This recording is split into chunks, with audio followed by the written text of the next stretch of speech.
to make an R and an S version. So what would start, so remember the priority goes from 1, 2, 3, so R, so this would be, R is clockwise or counterclockwise? Huh? Clockwise, right? S is counterclockwise. So if we go in clockwise, so say for example, I want to go in this direction, so I want to make this R, and I want to make this S, right? So I'm going in this direction, right? So then where do I put my highest priority group? On the top, right? So number 1 will be bromine. Then what goes down here? The CH2, CH2Br. Then what goes on this side? CH3. So this gives me R configuration, right? Counterclockwise S. So then where do I put my highest priority group?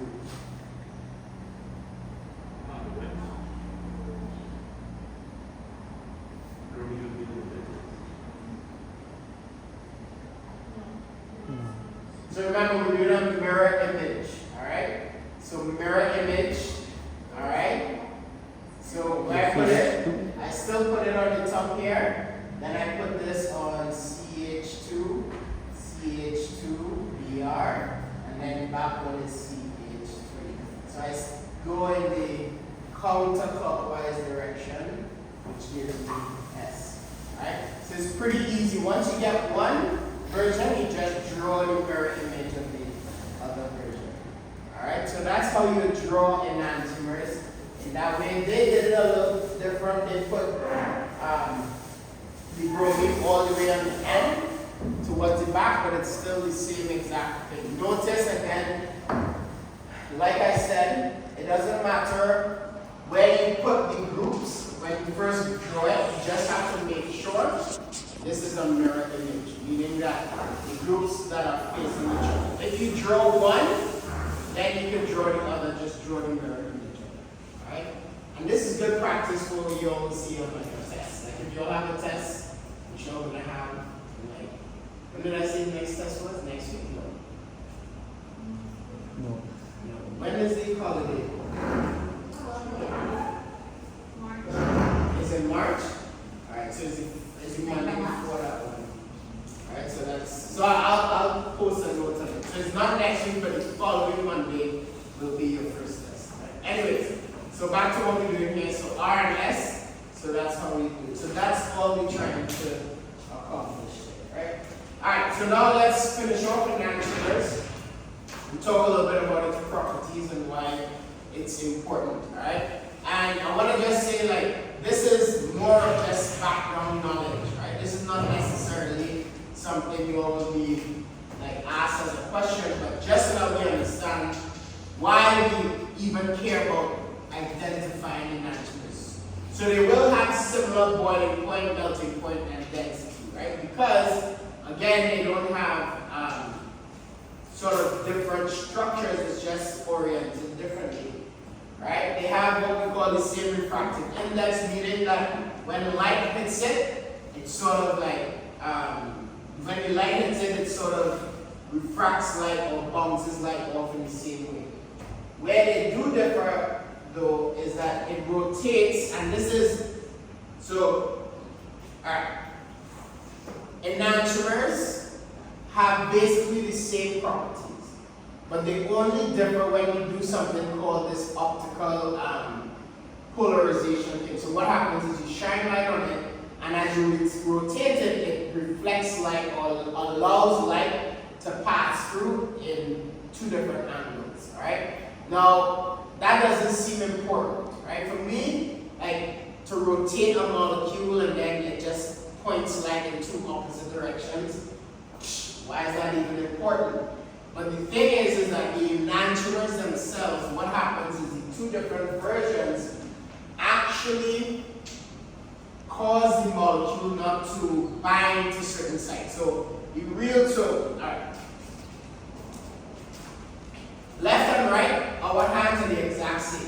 properties of our hands, they do the same thing. Fingers almost look exactly the same, right? The only difference is they fit two different types of gloves. Does that make sense? So let me say that, so the hands have the same properties. The only difference is where these hands fit. These hands fit on two different gloves. Well, for example, if you go and you scan your hand, you can't use your left hand to scan your right hand. Does that make sense? It's the same thing with enantiomers. It's the same property. The main difference that happens, and this is important, is that the active site of the enzymes fit two different things. Alright? So for example, like taste buds or scent receptors, they all have chiral enantiomers. And this is so crazy. If you have two enantiomers, right? You can smell one and not smell the other. Yes. Because of how our receptors, our enzymes in our, and this is for those of you all that will become doctors or whatever, right? The enzymes in our taste buds or in our noses, those active sites only are a shape for the specific enantiomer, meaning that the glove only fits one hand, right? Like O.J. Simpson. So what happens is, when you smell, you can smell one version of an enantiomer and not smell the other. Alright? Now, that is not that important because smelling it is not that big a deal, tasting it, whatever. But imagine now you're trying to cure a liver disease and the liver does not accept the enantiomer you make. So the drug you make may not work on your liver because your liver has a specific enantiomer, a specific version of your hand that has to fit. If it doesn't fit, you don't get the correct. You don't get binding, and no binding means no activity. No activity means no cure. Alright? So that's why when we think about chiral molecules, in most other fields, that don't matter to anybody. Even making, like for me, when I did polymers is materials, you could care less what version of enantiomer we have. But when it comes to our bodies and plants and so forth are so specific. Just like how our hands have mirror images of themselves, our bodies have enzymes that have mirror images. So only specific enantiomers are the ones that fit. And that is where all of this comes into play. And that's why it's important. We only spend a lot of money on trying to separate, and you'll see how we separate enantiomers. It is painstaking. It is ridiculous how difficult it is to separate these things. But it's important, and that's why pharmaceutical drugs cost so much money. The pharmaceutical industry makes so much money because we are human beings. Human beings want to live longer. For us to live longer, we take medicine. And for us to have the right medicine, we have to have the right enantiomer. Alright? So that's why I teach you RNS, honestly. Like, all of it comes back to why RNS? Well, our bodies require an RNS, right?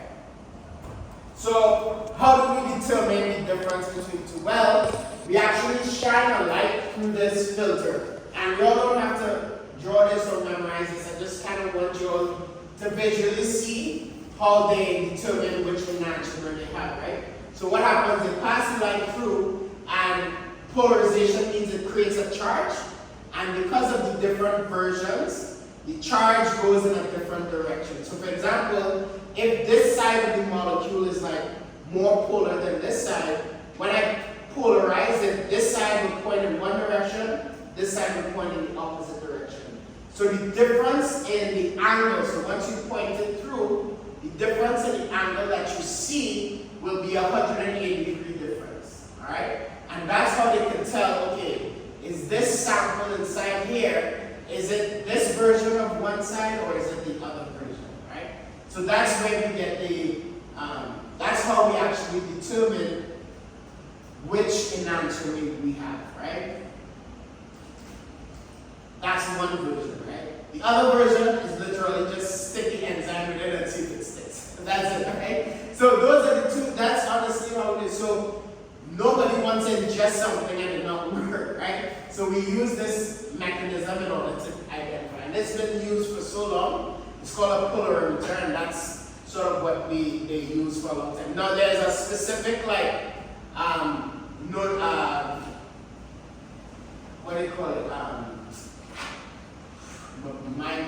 How we identify it, right? There's a specific identification of which version we have. So we use the plus or the minus, dextrorotary or levorotary, right?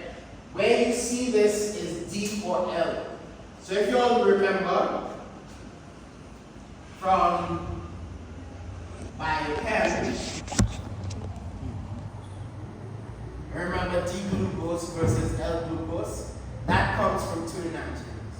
Alright, that's where they get the D and the L from. Alright?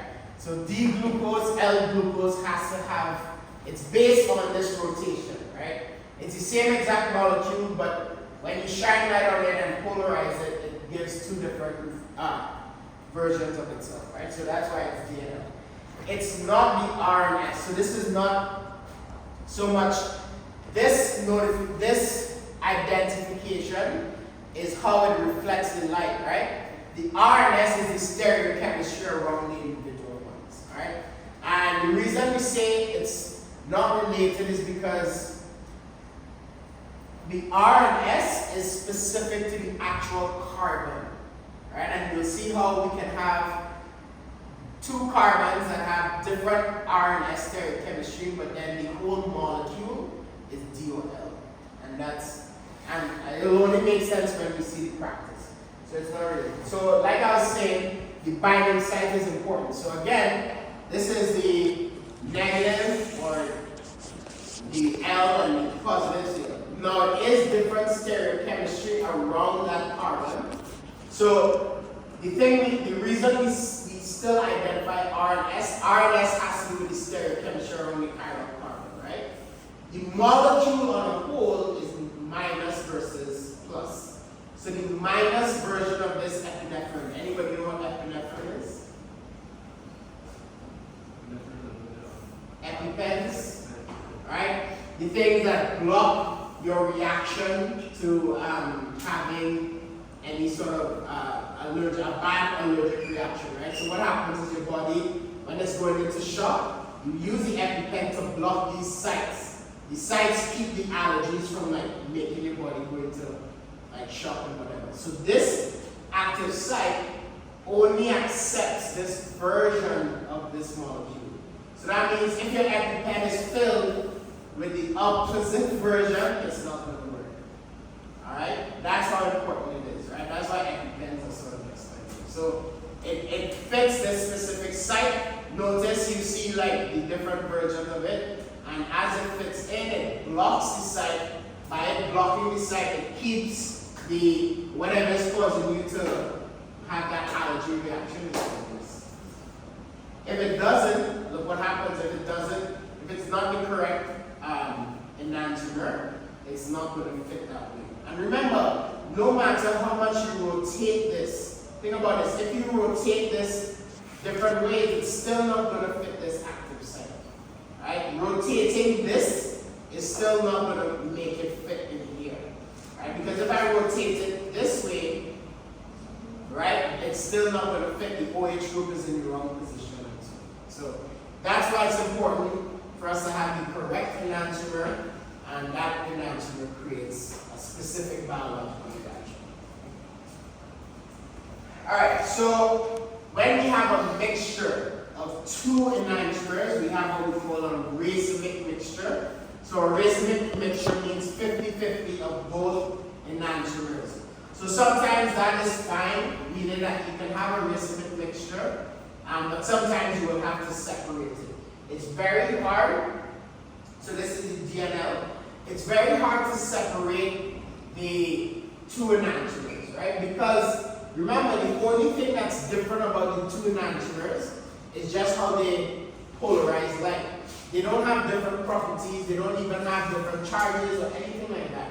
So it's hard to separate these two enantiomers, right? So again, it's important for us. Now, if you have a racemic mixture, that the polarimeter is not going to show anything because you're showing both versions, and it's not going to show two different things, right? It just shows no optical purity. Alright? So the mixture has a different melting point than when it's pure. So if you have a pure mixture, you're going to get a different melting point than when you have, if you have a mixture, it's going to give you a different melting point than if it's pure. Alright? From the pure enantiomers. Alright, so let's talk a little bit about these racemic mixtures and what we do with it. Well, whenever you have a reaction and you have a carbon, and you call these carbons, another word we call them a prechiral, meaning that it's not a chiral carbon yet, but when it reacts, it creates a chiral carbon, right? So reacting this ketone, right? This is a ketone here in the carboxyl group. With hydrogen, you create two chiral carbons that are enantiomers of each other, right? Again, mirror images. And that mixture is what we call a racemic mixture, right? Now, the goal in any sort of pharmaceutical industry synthesis is that we want optical purity, meaning that you want to be able to separate enantiomers. You don't want racemic mixtures, right? So you have to design. So how we measure that is we use something called optical purity, or the most common way you'll see it is enantiomeric excess. So when you'll see papers, if you'll ever go into chemistry, you'll see papers where it says 95 EE, right? And I want you all to know what that EE stands for. So the EE means that we have enantiomeric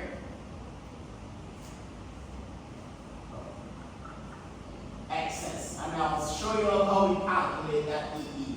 So the higher the EE means the more pure of an enantiomer we have, right? So it means we have a mixture of two enantiomers, but most of the enantiomers are this version. Alright, so most of them may be R, or most of them may be S. Right? So that's why we have to use this enantiomeric excess. So whenever you have optical purity, we have one enantiomer. Sorry. It comes in here. Like racemic mixtures.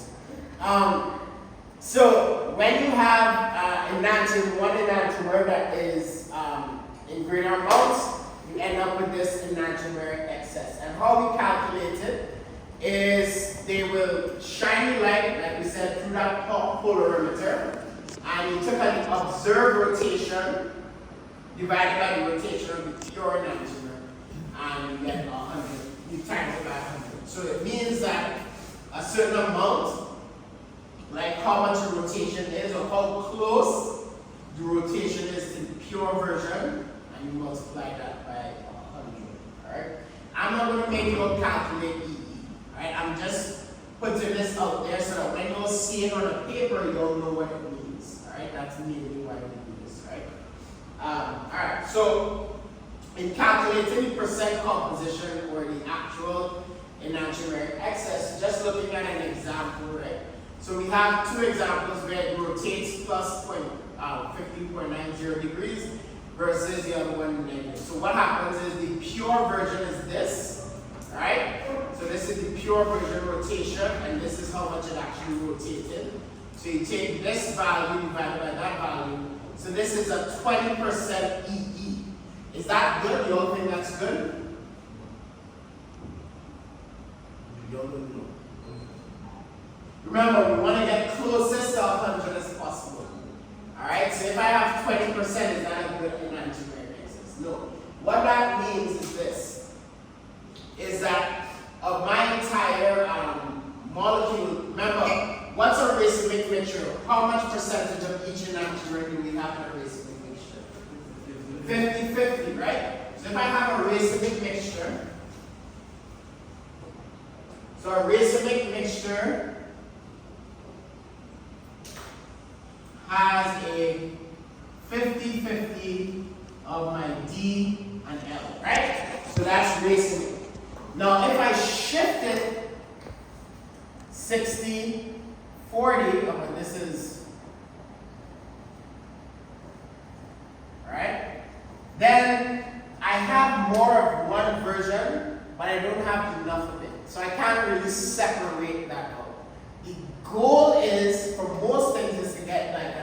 90, 10.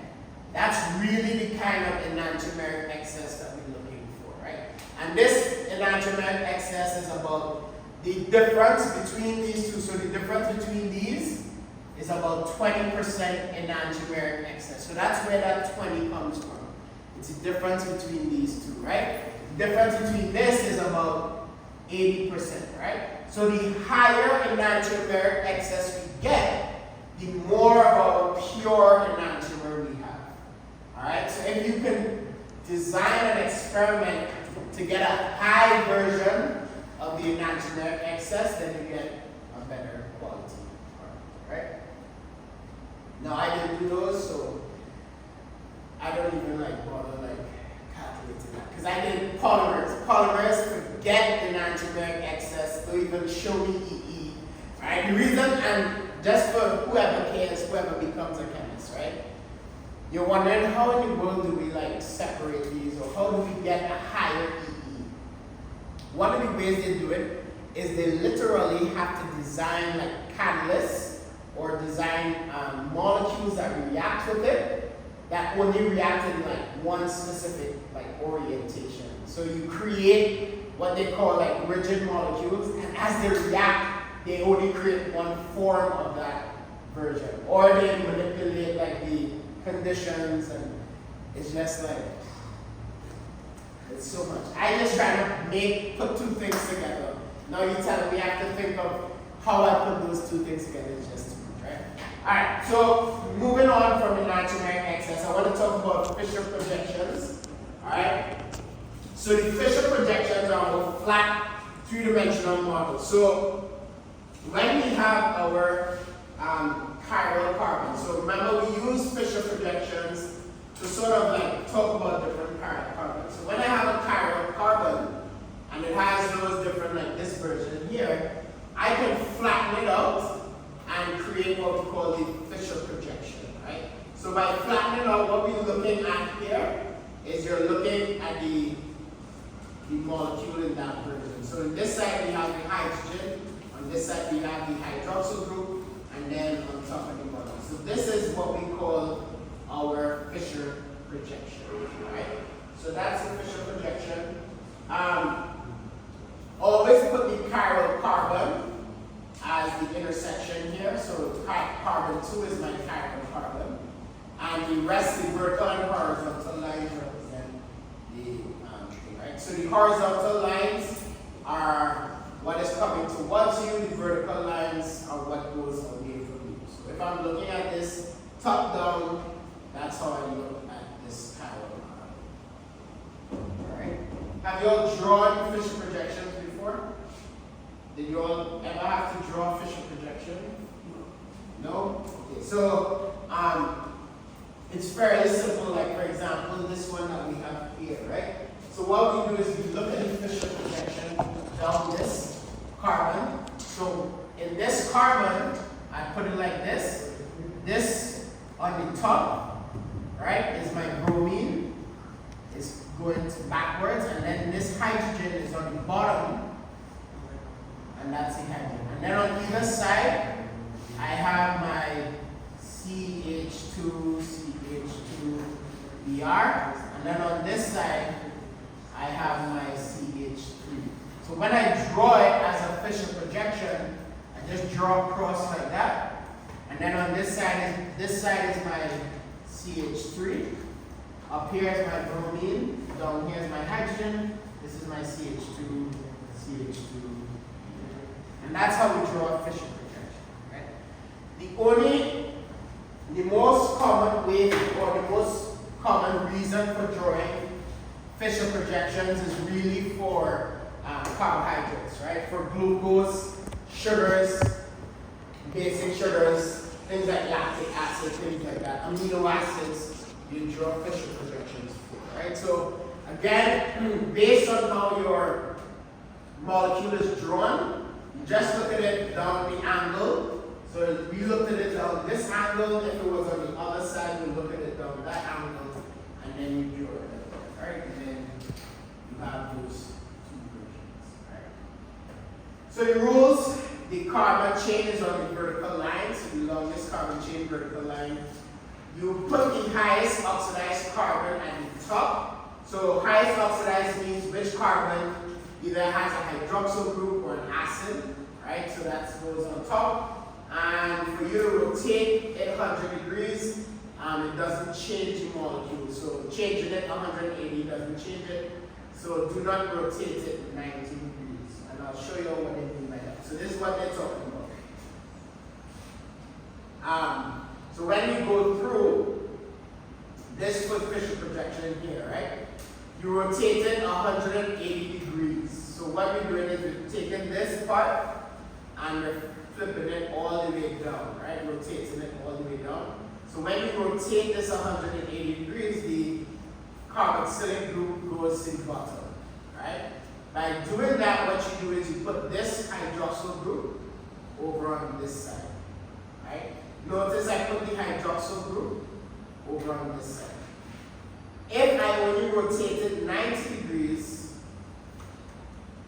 right? If I only rotate it 90 degrees, what you do is you actually create a different molecule where this carboxylic acid is on the wrong side. So this is not the enantiomer, right? So the enantiomer has to be something that you rotate 180 degrees, right? So if I rotate it 180 degrees, this is the enantiomer,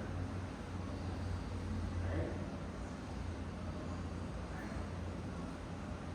You all get practice.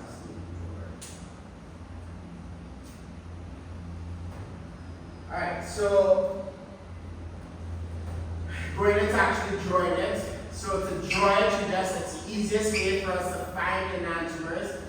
And the reason being is that all I need to do is I have this, if I have these are chiral carbons, right? If I have these chiral carbons, I just draw the mirror image of this chiral carbon. And by drawing the mirror image, I have my enantiomer, right? The other thing, it's easier to find like internal mirror planes, and you'll see where that comes into place. Alright, so try to determine whether it's highest or lowest priority. So the lowest priority is usually the hydrogen. So that is the one that comes forward, so the assignment goes up backwards. So what does that mean is that because when you draw a Fischer projection, right, these groups here and here are coming towards us, alright? So when you do the priority, and say for example, what's the highest priority on this carbon? Where's my highest priority for this? The chlorine, so this is priority 1, where's priority 2? Down here, priority 2, and priority 3. So this is what kind of rotation? Clockwise, right? So that should be R, right? So if it's clockwise, it's R. But because my hydrogen is coming towards us, we make that the S, right? So what happens is this carbon, because we did it 1, 2, 3, which is a clockwise rotation, but because this hydrogen is coming towards us, we flip it. So like what I said last class, which is S, all right? And the bottom one will also be S, right? All right. 5 minutes to work this. Then I just get to quiz. All right, so diastereomers are exactly what they sound like, right? Diastereomers meaning that we have 2 chiral carbons, and those 2 chiral carbons give us 2 different enantiomers, right? So diastereomers mean that we have mirror images. So you have one version, but then you also have another version where the mirror images are different. Right? So this is a diastereomer. So these 2 are enantiomers, right? These 2 are enantiomers because they're mirror images. But this and this is a diastereomer. How to put it? Basically, there are 4 different versions of this molecule, right? 4 different versions. But this version, these 2 are mirror images of each other, and these 2 are mirror images of each other. But this version here versus this version here are diastereomers. They're not mirror images. Notice this is not a mirror image of this. So these two are diastereomers of each other, and because they have 2 or more chiral carbons, you can have this group, right? So they're not mirror images. So diastereomers are where you have chiral carbons and you don't have a mirror image, all right? So no mirror image, and they're stereoisomers that don't have a mirror image. Diastereomers are a lot easier to separate. So we can separate diastereomers. It's hard to separate enantiomers, right? But diastereomers we can separate, all right? Alright, so just to finish off on these, so when you have 2 or more chiral carbons, you can have different centers, and you can either have an enantiomer, diastereomer, or what we call a mesoisomer. And enantiomers have opposite configurations. Diastereomers have some matching but some opposite. And the meso compounds have internal mirrors or mirror planes. And that one I'll save until next class so that you all will see what an internal mirror plane means. And basically, it's not that it's not hard. I'll just draw it. And they're like, oh, alright? It's like this.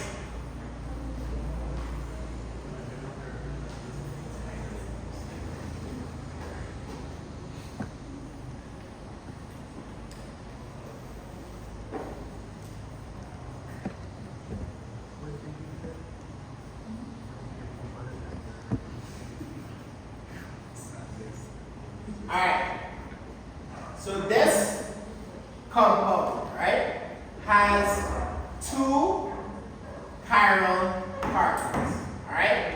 So the 2 chiral carbons, this has an enantiomer of this version, where you can put a mirror and draw the opposite version of it, right? So you can create an enantiomer here. This one also has a mirror image, right? So the 2 versions you have here are enantiomers. But this one versus this one are diastereomers, and more importantly, they're actually meso compounds, right? Because they have a plane of symmetry, right? So that plane of symmetry is important, and you'll see where that comes into play, all right? So we'll talk about that next class.